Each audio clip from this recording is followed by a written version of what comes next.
Voilà le serpent le plus dangereux de toute la planète. Selon des observations scientifiques, les vipères des pyramides ou échides remportent de loin ce titre, mais pas pour la raison que vous pensez. Ce n'est pas à cause de leur venin, pourtant souvent mortel, mais bien moins puissant que celui du taipan du désert ou des mambas, mais à cause de leur extrême agressivité. C'est probablement le serpent le plus énervé qui existe. Toute approche accidentelle reçoit une morsure pleine de rage en guise de réponse. L'échide carénée est notamment la plus frénétique de toutes les échides. Tu travailles, elle te mord. Tu marches, elle te mord. Tu respires, elle te mord. Tu existes, elle te mord.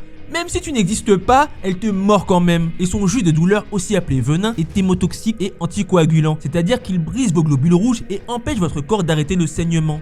Le tout prend vos reins et les écrase. Saignement de nez, des oreilles, des yeux, des gencives, des ongles, purée, même des ongles. Et oui, sans coagulation, votre sang va partout. Le pire, c'est que l'échide carénée est petite avec ses 80 cm. On est loin d'un anaconda et elle se déplace la nuit. Impossible de la repérer et pourtant, au lieu de comprendre notre situation et de nous laisser tranquilles, elle nous mord le fion. Ah, au fait, elle adore vivre proche des habitations humaines. Et par proche, je veux dire très proche. Vous êtes simplement sorti de chez vous la nuit pour sortir les poubelles, mais en retour, vous recevez le sommeil éternel. Son venin n'est peut-être pas le plus mortel de tous, mais il est 5 fois plus puissant que celui du cobra. Et le cobra nous couche. Vous imaginez le délire? Et puis, non seulement les sérums anti-venin sont difficiles à obtenir ou cette vipère vit, mais il ne va pas forcément vous sauver la vie de toute manière, car son venin esquive le sérum de pacotille et vous étripe quand même direction le cimetière. Pourquoi? Ce n'est pas que le sérum est inefficace, mais il y a 11 espèces de ces vipères échides qui, d'un côté, se ressemblent physiquement, mais de l'autre ont des venins différents. Bonne chance pour décrire à votre médecin l'exacte apparence de celle qui vous a mordu, sans confondre avec les 10 autres. Mais vous, qui en majorité vivez en Europe, c'est la prochaine dont vous devez connaître l'apparence. La vipère aspic.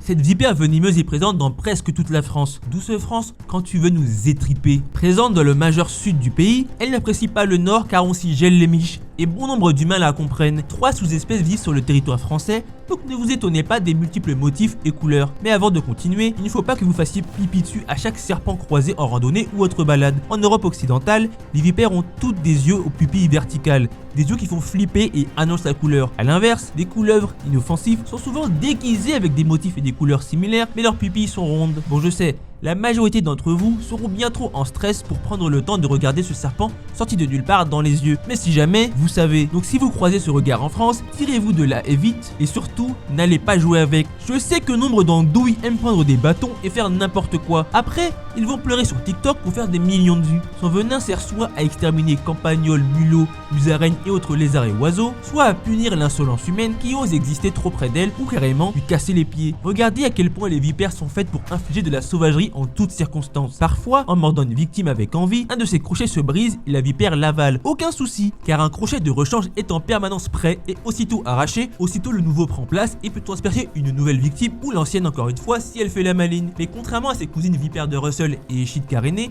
les deux vipères et serpents les plus dangereuses et agressives du monde, la vipère aspic est plutôt craintive et n'attaque pas sans pitié au premier regard. Si elle n'a pas le temps de fuir, elle se dresse en S et émet un son pour vous prévenir qu'il est temps de partir sous peine de regretter amèrement de vous être levé ce matin. Et si vous ne partez pas, ou pire, si vous lui marchez dessus sans l'avoir vu, c'est la morsure sans remords qui vous attend. Mortelle dans de rares cas, il faudra toujours vous ruer vers les secours. Ah, avant de voir les effets, sachez que sa morsure en elle-même peut être furtive et indolore, donc vous ne savez même pas que vous venez de vous faire mordre le tibia. Mais les douleurs arrivent, ne vous inquiétez pas. Une fois injecté, le cocktail venimeux préparé avec soin se met au boulot. France Travail n'attend pas et détruit tissus de muscles et tendons. C'est là que vous commencez à être en PLS douloureuse. Une fois dans la circulation sanguine, il tabasse les parois des vaisseaux et provoque des œdèmes ou enflures en pagaille. Dans la majorité des cas, votre corps finira par s'en remettre. Mais si c'est votre jour de malchance, le membre mordu tout entier va se faire ken, voire pire. Surinfection, nécrose, compression vasculo-nerveuse, insuffisance rénale, œdème aigu des poumons.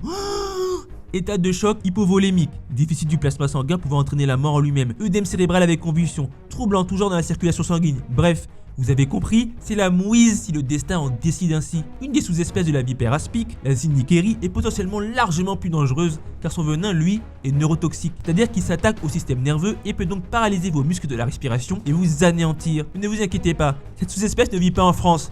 Non, je déconne, bien sûr qu'elle vit en France, et quasiment qu'en France en plus, car elle vit dans les Pyrénées. Bref, faites gaffe les insolents à là où vous mettez les pieds, que ce soit en France, en Europe ou ailleurs dans le monde. Parce que presque partout, une vipère peut transformer une belle journée en votre pire cauchemar sauce venin, toxicité optimale. Et n'oubliez pas de cliquer sur la prochaine vidéo. Cliquez ici pour regarder la vidéo complète.